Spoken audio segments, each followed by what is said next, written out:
এখান দিয়েই মাসিকের রক্ত বের হয়, প্রসবের সময় এই রাস্তা দিয়েই বাচ্চা বের হয় এবং সহবাসের সময় এই রাস্তাতেই বীর্যপাত হয়। আর নিচে যেটা দেখতে পাচ্ছেন এটা হচ্ছে বায়ুপথ, এখান দিয়ে মল বের হয়। এখন আমরা চলে আসি ভেতরে কি আছে।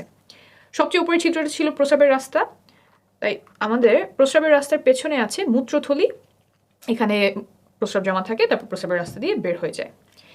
এখন আমরা আসবো যোনিপথের রাস্তার পেছনে কি থাকে। সন্তান ধারণ বোঝার জন্য এটাই সবচেয়ে গুরুত্বপূর্ণ।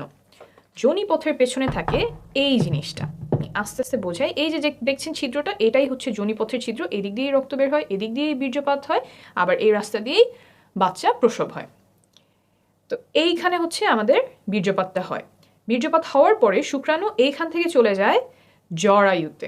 জরায়ুটা হচ্ছে এই জিনিসটা, এই যে এইটা হচ্ছে আমাদের জরায়ু। ভেতর থেকে কীরকম দেখা যায়, ভেতর থেকে এরকম দেখা যায়। আমি আরেকটা ভালো মডেলে এই যোনিপথ এবং জরায়ুটা দেখাচ্ছি। এই যে এটা একই, এই জায়গাটা, এইটা হচ্ছে আমাদের যোনিপথের ছিদ্র, এদিক দিয়ে মাসিকের রক্ত বের হবে। ভেতর থেকে যদি আসি তাহলে এই যে এইখানে আমার যোনিপথের ছিদ্র, এইটা হচ্ছে যোনিপথ, আর এই যে এইটা হচ্ছে আমাদের জরায়ু। সহবাসের সময় এই জায়গাটাতে বীর্যপাত হয়। এইখান থেকে শুক্রাণু জরায়ুর মুখ এই পর্যন্ত পৌঁছাতে লাগে মাত্র কয়েক সেকেন্ড।